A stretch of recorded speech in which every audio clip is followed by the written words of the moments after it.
familles monoparentales. Alors ça, c'est l'histoire de... C'est le récit, bon, toujours partiel, parce que on n'a pris que des extraits. Bon, c'est déjà très long, mais on n'a pris que des extraits.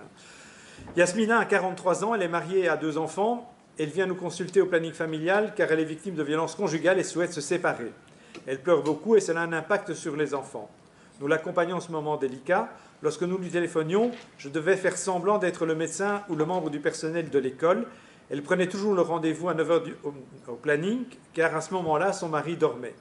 Pendant le premier confinement, elle a vu sa situation s'aggraver. Par le biais du centre de prévention, elle était sur une liste d'attente pour être hébergée avec ses enfants dans une maison d'accueil.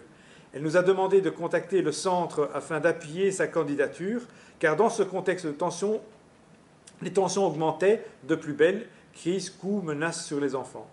Nous avons dû lui annoncer que les entrées et les sorties étaient gelées à cause du risque de propagation du virus dans les structures collectives. Donc entrées et sorties par rapport aux maisons d'accueil.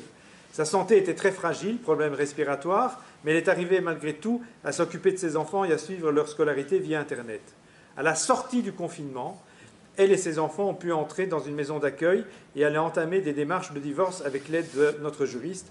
Nous avons aussi inscrit dans les sociétés de logements sociaux et dans les agences sociales, enfin dans les agences immobilières sociales. Alors ici, en fait, je ne vais pas lire les deux. Ce qui est vraiment important, bon, c'était un groupe qu'on n'avait pas décidé au départ, d'ailleurs c'est la ville qui nous a suggéré de le faire, parce qu'en plus il y a une cellule au CPS qui travaille sur les familles monoparentales, où l'on a quand même 2 problématiques historiques depuis longtemps. Un, c'est l'isolement. Voilà, famille monoparentale, dans les données statistiques bruxelloises, c'est 95% de femmes, 5% d'hommes. Hein, donc c'est fondamentalement une situation féminine. Et en plus, c'est mondial. Il n'y a pas une statistique des familles monoparentales où cette question-là, là où c'est le plus développé, c'est aux États-Unis, où ce ne sont pas les femmes qui sont plutôt les chefs de ménage.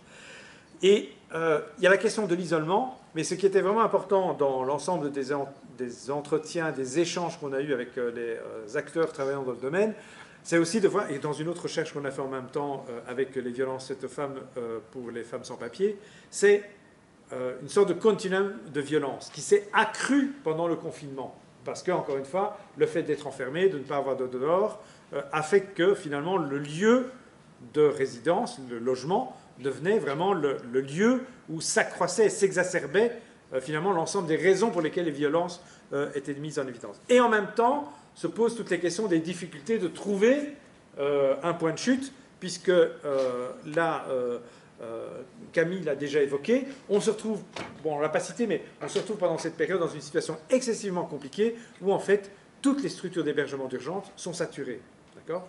Aussi parce que, de manière positive, d'ailleurs, le SAMU social a décidé de ne plus fonctionner simplement de jour, mais de fonctionner 24 heures sur 24. C'est que les gens restaient sur place. Quand les gens restent sur place, il n'y a plus de sortie et de rentrée. C'est toujours les mêmes qui sont là. Raison pour laquelle, d'ailleurs, on a inventé une innovation importante qui était l'utilisation des hôtels qui étaient vides pour ces situations-là, dont, d'ailleurs, les familles monoparentales, dont, d'ailleurs, celles qui sont sans papier, et je ferme la parenthèse là.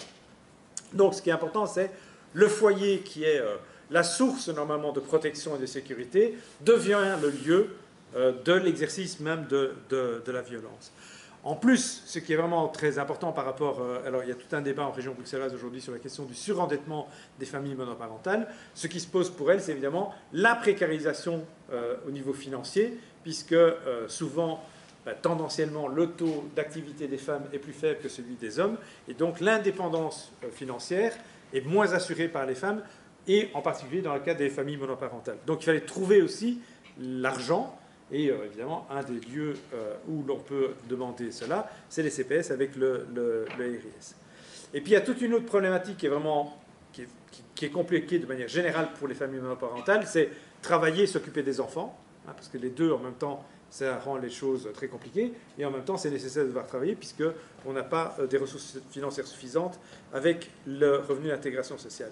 Et ce qu'on a vu aussi dans ce cas-ci, c'est des formes d'ailleurs enfin c'est un autre exemple qui est important, qui est celui de la parentalisation des aînés. C'est de voir que dans certaines familles, les enfants aînés sont devenus les parents de la famille au motif que la maman étant absente, devant travailler, c'est les filles aînées, enfin il y a une histoire, qui est un des récits qu'on a récolté, où c'est la fille aînée qui s'occupe de la scolarité des autres enfants de la fratrie. Donc la parentalisation aussi est quelque chose qui est important, en particulier pour les jeunes et en particulier par rapport à la situation des familles monoparentales. Et puis là aussi, non-recours au droit, encore une fois, ça dépendait des CPS. On sait bien qu'il y a au moins un CPS sur Bruxelles qui a... Alors on dit que ce n'est pas vrai, mais il y a plein d'éléments concordants qui le disent. Il y a quand même des CPS qui n'ont pas fonctionné du tout pendant le Covid.